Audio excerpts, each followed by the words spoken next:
Hey everybody, it's Brian, the Pittsburgh comic expert here.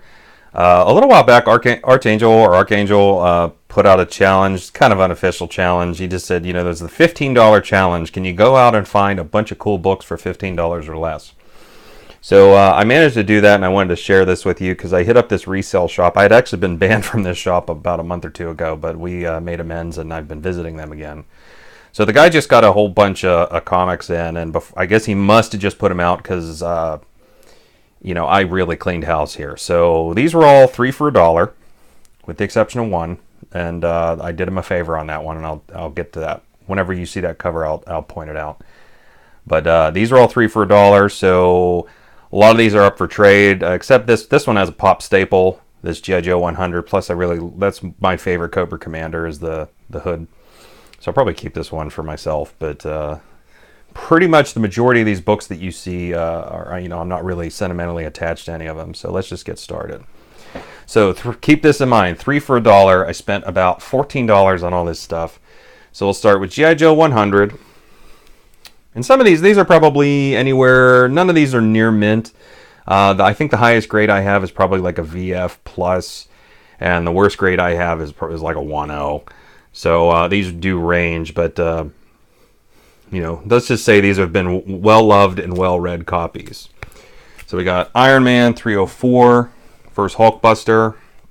By the way, the cards are intact. 305, Hulkbuster versus the Hulk. We got Incredible Hulk 376. That's my second copy of that. Hulk versus Bruce Banner. Check this out. Hulk 449, first appearance of the Thunderbolts. Hulk 455 versus the X-Men, which leads into this story. Hulk 456, first appearance of Hulk as the Horseman of War. Anything with Apocalypse on it right now, I have a feeling is going to be shooting up. Horseman of War, Adam Kubert cover. Horseman of War versus Juggernaut. Can't go wrong there. Both of those are Adam Kubert covers, actually. Let's see. Two Gun Kid number 100. That's actually in pretty decent shape.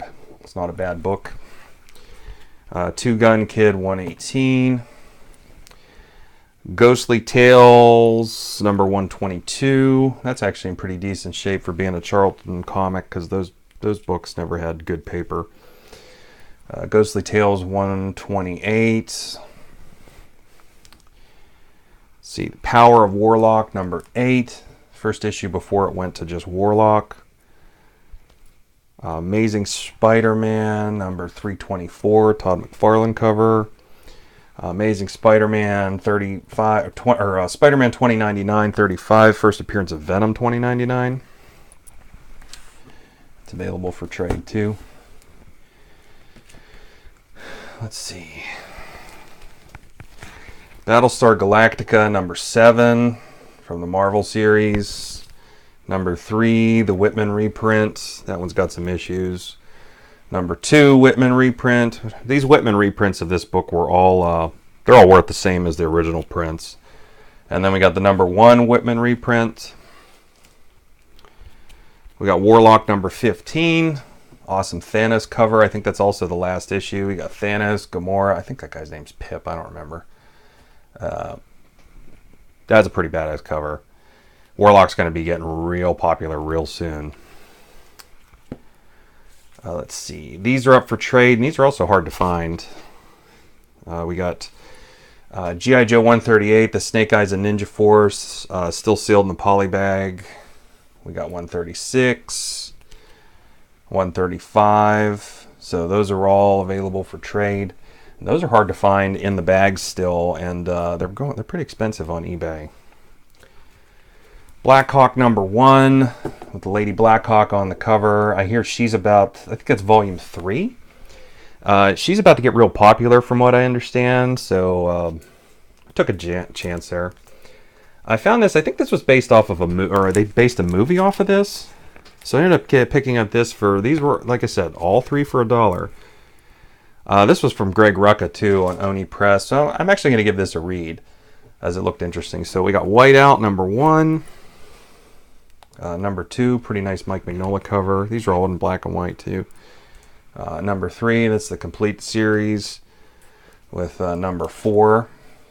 So I'll be happy to give that a read. And thank you, Steve Watson, for getting me going on the Nom. So that guy had a good stack of the Nom books. So we got number 4, number 5. I rebagged all these, by the way. These are all in pretty decent shape. Number 6,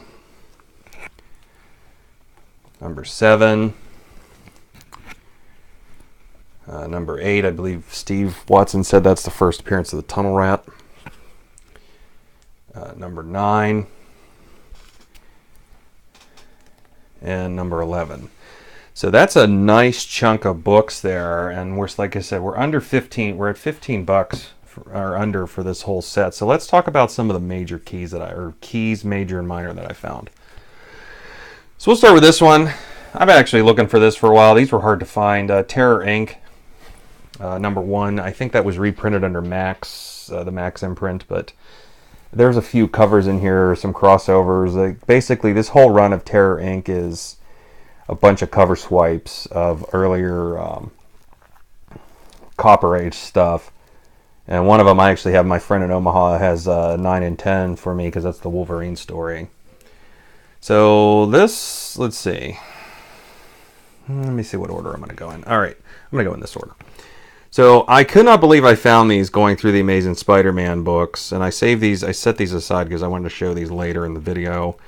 I managed to find Amazing Spider-Man number 430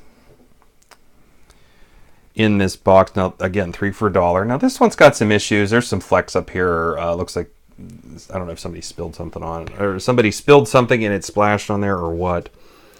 But then that one's a little easier to find. But then I found this one right next to it, and these are all the newsstand copies. As you can see, everything I got on the Marvel 90s, these are the newsstand ones. So I managed to find Spider-Man 430 and 431, the Carnage Cosmic Story, for a grand total of 66 cents for the two. So I'm real happy about that. Now these next two books are in shit condition. I mean, shit condition. So let's start with this one. But I didn't want to leave them there. So I picked up Silver Surfer number 44. It's the first appearance of the Infinity Gauntlet. Ron Lim cover. This book's in bad shape. There are pieces coming off up here. There's a stain here. The back cover has pieces coming off. Somebody spilled something on this one. So it is in bad shape. I think it's actually, I paid 33 cents for it, but I think it's actually worth a nickel. But again, it was the first appearance of the Infinity Gauntlet, so I wasn't going to let it go. The second one here, and I actually paid this guy $1 for it because he had it in a stack of What If books, and he wasn't going to let it go. And I said, listen, buddy, that's missing the back cover. The front cover is detached, and it's worth 15 cents in its current condition, but I want to do you a favor, and I'm going to give you $1 for it because I really like the cover, and I'm going to put it in my collection. So without further ado, this was the book I was talking about. So What If the Silver Surfer Possessed the Infinity Gauntlet? It's one of the few Volume 2 What If books that has a lot of value to it. I mean, a lot is in over $20 if you find it in mint condition. The other one might be that What If the Alien Suit Possessed Spider-Man? So, and What If Hulk Killed Wolverine is another one. So yeah, this cover is detached. I actually taped the cover to a board, and then I double boarded this. I put the actual book itself. If you can see, the book is actually in there on a different bag and board. I even wrote on the back of it, but I don't really care. What I really want to do with this one is I want to put it on my wall. I've got one of those wall frames for comics, and it's just, this is a cool book. I mean, I'll probably read it a few times. It's a newsstand, so somebody really loved this book, and this was a good story. So I will, I'm whatever paying $1 for that. I really don't care. Like I said, it's going to hang on my wall. It's going to be a decoration, and I may read it before I do that.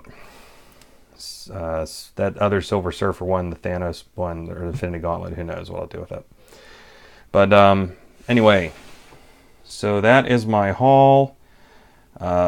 that was the $15 challenge that Archangel might have put out there without knowing it. So I think he had a similar find. So these are all some good books. The majority of them are up for trade if anyone's interested, except the non books I'm keeping. This book and the other, I don't think anybody would want these. So I mean, so I'm keeping those two. And those two Spider-Mans I just showed you. I sold them once and I kind of regretted it, so I'm going to keep those ones. But just about anything else in there, I'm willing to part with if anybody wants to trade for any of that stuff. So, all right, guys. Well, I appreciate you taking the time to watch. I'm looking forward to your comments. Peace out.